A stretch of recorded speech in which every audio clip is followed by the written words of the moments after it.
अस्सलाम वालेकुम guys and welcome back to my YouTube channel. मेरा नाम ज़िशान है और आज की वीडियो बहुत इंपॉर्टेंट होने जा रही है क्योंकि आज की वीडियो के अंदर मैं इटली का जो कंप्लीट प्रोसीजर है यानी एडमिशन अप्लाई करने से लेके वीज़ा अप्लाई करने तक का जो होल प्रोसेस है उसको डिस्कस करने वाला हूँ। तो वैसे इस वीडियो को आपने एंड तक ज़रूर देखना है ताकि आपसे कोई इन्फॉर्मेशन मिस ना हो सके। और अगर वीडियो पसंद आती है तो वीडियो को लाइक करना और चैनल को सब्सक्राइब करना है। तो चलिएगा इस वक्त जाए के बिना इस वीडियो को शुरू करते हैं।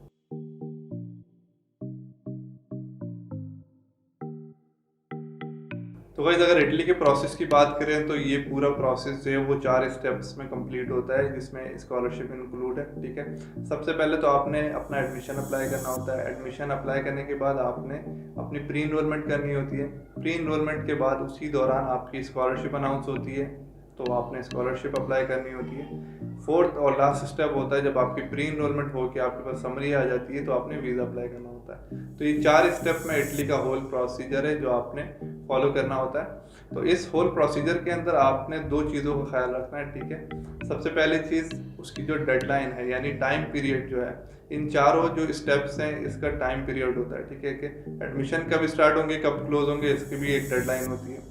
प्री इनरोलमेंट कब स्टार्ट होगी कब क्लोज होगी इसकी भी डेडलाइन होती है। स्कॉलरशिप कब स्टार्ट होगी कब क्लोज होगी इसकी अपनी डेडलाइन होती है।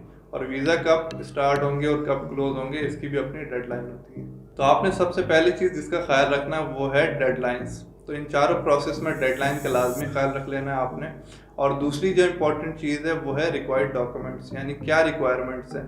एडमिशन की अपनी अलग रिक्वायरमेंट्स होती हैं, प्री इनरोलमेंट की अलग रिक्वायरमेंट्स होंगी, स्कॉलरशिप की जो डॉक्यूमेंट्स उसकी अलग रिक्वायरमेंट्स हैं और उसके अलावा वीज़ा अप्लाई करने की अलग रिक्वायरमेंट्स हैं। तो आपने रिक्वायरमेंट्स का भी ख्याल रखना है और आपको ये जानना ज़रूरी है कि किस टाइम पे कौन से डॉक्यूमेंट की रिक्वायरमेंट है। तो चलिएगा इसमें आपको स्टेप बाय स्टेप आपको बताता हूँ कि एडमिशन की क्या डेडलाइंस होती हैं और क्या रिक्वायरमेंट होती है। वैसे प्रीवियस वीडियो जो मेरी आई थी उसमें मैंने ऑलरेडी बता दिया था कि क्या डेडलाइन है, लेकिन फिर भी एक दफ़ा आपको रिमाइंड हो जाए इसलिए मैं दोबारा से उसको कवर कर लेता हूँ। तो सबसे पहले एडमिशन की तो डेडलाइन अलग अलग होती हैं सारी यूनिवर्सिटीज़ की। हर यूनिवर्सिटी अपने अलग टाइम पर अपनी जो एडमिशन्स होती हैं वो अनाउंस करती हैं। तो नवंबर से स्टार्ट हो चुके हैं और वो जुलाई के एंड तक चलते हैं। तो वो किसी यूनिवर्सिटी की डेडलाइन जल्दी ख़त्म हो जाती है, किसी की देर से ख़त्म होती है, तो वो यूनिवर्सिटी पे डिपेंड करता है। आप उनकी वेबसाइट पे देख सकते हैं और वहाँ पे अपने कोर्स भी देख सकते हैं कौन से कोर्स अवेलेबल है। तो सबसे पहले आपने एडमिशन अप्लाई कर देना है। ठीक है, एडमिशन की रिक्वायरमेंट भी मैंने ऑलरेडी बता दी थी लास्ट वीडियो में,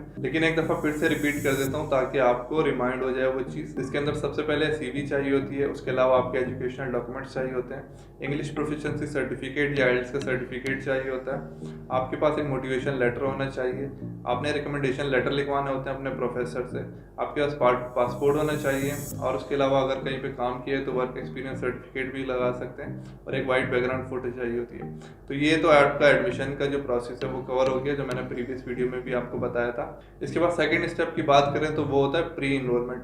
प्री इनरोलमेंट बेसिकली आप जब किसी यूनिवर्सिटी में जा रहे होते हो, ठीक है, तो आपने एडमिशन के टाइम पे ना तो 3-4 यूनिवर्सिटीज़ में एडमिशन अप्लाई किया होता है, तो हो सकता है आपको 3-4 यूनिवर्सिटी से एडमिशन आ जाए। लेकिन प्री इनरोलमेंट की ज़रूरत उस टाइम पड़ती है जब आप ये चीज़ उनको फाइनली उनको बताना चाहते हो कि इन 3-4 यूनिवर्सिटी में से मैं इस यूनिवर्सिटी के लिए अपना एडमिशन को कंफर्म करना चाह रहा हूँ और इस यूनिवर्सिटी की बेस पे मैं वीज़ा अप्लाई करूँगा। तो इसलिए प्री इनरोलमेंट करवाई जाती है। और इस चीज़ का ख्याल रखना है आपने, चाहे आपको जितनी भी यूनिवर्सिटी से एडमिशन मिले 5-10, लेकिन प्री इनरोलमेंट सिर्फ एक यूनिवर्सिटी की आप कर सकते हो, उसके अलावा आप दूसरी यूनिवर्सिटी की प्री इनरोलमेंट नहीं कर सकते।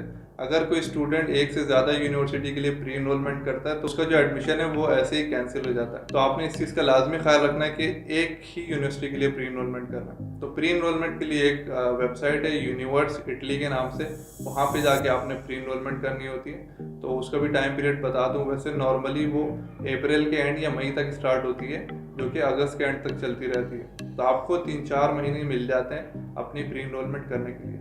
उसके बाद गाइस प्री इनरोलमेंट जब आप कर देते हैं तो आपका डेटा यूनिवर्सिटी के पास चला जाता है, यूनिवर्सिटी उस डेटा को कंफर्म करती है। उसके बाद आपको एक समरी भेजती है जिसके अंदर आपकी डिटेल्स होती हैं और आपका जो डेटा होता है वही समरी एम्बेसी को भी भेज देती है ताकि एम्बेसी के पास भी आपका डेटा चला जाए और आप अपने वीज़ा के लिए अप्लाई कर सकें। तो अब इसी दौरान बीच में आपकी स्कॉलरशिप भी अनाउंस होती है। हर रीजन की अपनी एक अलग स्कॉलरशिप होती है और एक अलग डेडलाइन होती है। इसमें लाजियो रीजन में लाजियो डिस्को स्कॉलरशिप होती है, उसके अलावा कहीं पे DSU होती है, कहीं पे ईडीसी होती है, कहीं पे ईडीसी होती है। तो अलग अलग स्कॉलरशिप है, जिस रीजन में जिस यूनिवर्सिटी में आपका एडमिशन हुआ है वो यूनिवर्सिटी किस रीजन के अंदर है आपने ये चेक करना है, और उस रीजन में कौन सा डिपार्टमेंट स्कॉलरशिप दे रहा है तो आपने वो चेक करना है। उसके बाद उसकी रिक्वायरमेंट के हिसाब से अपने डॉक्यूमेंट्स प्रिपेयर करना है। डॉक्यूमेंट्स प्रिपेयर करने के बाद जो उनकी डेडलाइन है उसी डेडलाइन के दौरान आपने अपने डॉक्यूमेंट्स उनके पोर्टल पे अपलोड करना है और जो भी फॉर्म उन्होंने दिया वो फिल करना है। और अगर कोई डिपार्टमेंट कहता है कि आपने डॉक्यूमेंट्स वहाँ भेजने हैं, जैसे फ्लोरेंस वालों को भेजने होते हैं, तो आपने यहाँ से डॉक्यूमेंट्स उस डेडलाइन से पहले कुरियर करने होते हैं। तो आपने ये चीज़ उनके डिपार्टमेंट की वेबसाइट पे जाके चेक कर लेनी है, जो भी रिक्वायरमेंट है उस हिसाब से आपने स्कॉलरशिप के लिए अप्लाई करना है। तो स्कॉलरशिप की भी अपनी एक डेडलाइन होती है गाइज। वैसे स्कॉलरशिप जो है वो 2 से 3 महीने ही डेडलाइन होती है। जैसे अगर जून में स्टार्ट हो रही है तो जुलाई के एंड तक होगी, या अगस्त के एंड तक, सितंबर के स्टार्ट तक, इस तरीके से डेडलाइन होती है। हर स्कॉलरशिप की अलग डेडलाइन होती है, तो आपने सारी चीज़ें चेक करके ही स्कॉलरशिप के लिए अप्लाई करना है। अब लास्ट स्टेप जो है वो आपका वीज़ा का है गाइज। तो जैसे मैंने प्रीवियसली बताया था, प्री इनरोलमेंट के बाद यूनिवर्सिटी आपका डेटा एम्बेसी को फॉरवर्ड कर देती है और एम्बेसी के पास आपका डेटा चला जाता है कि भाई ये स्टूडेंट जो है ये इस यूनिवर्सिटी पे की बेस पे वीज़ा अप्लाई करेगा। तो आपने फिर यहाँ से उस यूनिवर्सिटी की बेस पे वीज़ा अप्लाई करना होता है। तो वीज़ा अप्लाई करने की एक अलग डेडलाइन होती है, यानी वीज़ा जो है वो नॉर्मली जून के बाद ही स्टार्ट होता है और उसकी एक चेकलिस्ट आती है हर साल। वैसे तो पहले अलग चेकलिस्ट थी, पिछले 2 साल से अलग चेकलिस्ट फॉलो हो रही है, तो आपने चेक कर लेना है। वैसे तो नेक्स्ट ईयर भी मुश्किल है कि कोई चेंजेस आए, लेकिन वही सेम चेकलिस्ट हो सकती है जो इस साल आई थी। तो आपने उस चेकलिस्ट के हिसाब से अपने डॉक्यूमेंट्स प्रिपेयर करना है, जिसके अंदर आपका वीज़ा फॉर्म होता है और उसके अलावा आपकी इंश्योरेंस होती है, आपकी डमी जो है आपने अकोमोडेशन दिखानी होती है, आपकी फ़्लाइट टिकट होती है डमी, और उसके अलावा मुख्तलिफ रिक्वायरमेंट्स होती हैं, आपके इनकम प्रूफ होते हैं, और जो भी है आपने चेकलिस्ट में देख के उस लिहाज से प्रिपेयर करके आपने वीज़ा के लिए अप्लाई करना होता है। तो इसी के साथ आपको ये भी बता देता हूँ कि कराची और इस्लामाबाद के प्रोसेस में क्या फ़र्क है वीज़ा अप्लाई करने के। जो कराची का जो इस साल जो प्रोसेस था उसमें ये था कि आपने पहले यहाँ पे जो कॉन्सुलेट है उससे अपॉइंटमेंट लेनी थी, उसके बाद यहाँ से वीज़ा फाइल करना था। जबकि इस्लामाबाद का ये प्रोसेस था कि इस्लामाबाद एम्बेसी के पास आपका डेटा जब यूनिवर्सिटी भेज देती है तो एम्बेसी आपको खुद अपॉइंटमेंट देती है, फिर आपने इंटरव्यू के दिन जाना होता है। तो ये एक प्रोसीजर था इस्लामाबाद और कराची का जो इस साल चल रहा था।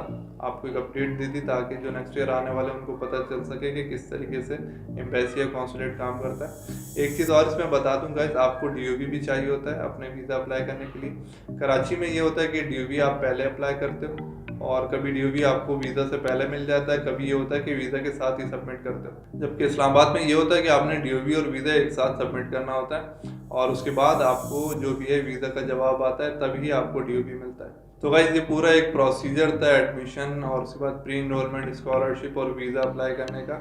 आई होप आपको सारी चीज़ें क्लियर हो गई होंगी। जो न्यू आने वाले स्टूडेंट हैं उनको इस बारे में मालूम नहीं होगा ज़्यादा, तो मैंने सोचा कि एक कंप्लीट वीडियो बना दूँ ताकि उनके दिमाग में एक सेट हो जाए कि आपने फर्दर क्या क्या स्टेप्स लेने।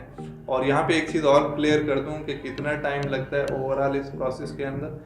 ये प्रोसेस ऑलमोस्ट 1 साल आपका ले सकता है, यानी अगर आप दिसंबर में या जनवरी में एडमिशन लेते हैं तो ये आपका वीज़ा का प्रोसेस सितंबर, अक्टूबर, नवंबर तक चलता रहता है। यानी कि जो इस साल के जो स्टूडेंट हैं उन्होंने जनवरी में एडमिशन अप्लाई किया था और अभी तक वो अपॉइंटमेंट का वेट कर रहे हैं। तो आप अंदाज़ा लगा सकते हैं कि पूरा 1 साल उनको गुजर गया। तो आपको भी 1 साल लग सकता है, तो आपने ये चीज़ माइंड में रख के अप्लाई करना है कि 1 साल पूरा लग सकता है। तो गाइज आई होप आपको काफ़ी चीज़ें क्लियर हो गई होंगी। फिर भी किसी को कोई क्यूरी, सवाल, डाउट वगैरह है तो वो नीचे कमेंट सेक्शन में मेंशन कर सकता है। तो आज की वीडियो में इतना ही गाइज, फिर मिलते हैं किसी और वीडियो में मज़ीद इन्फॉर्मेशन के साथ। तब तक के लिए अल्लाह हाफिज़।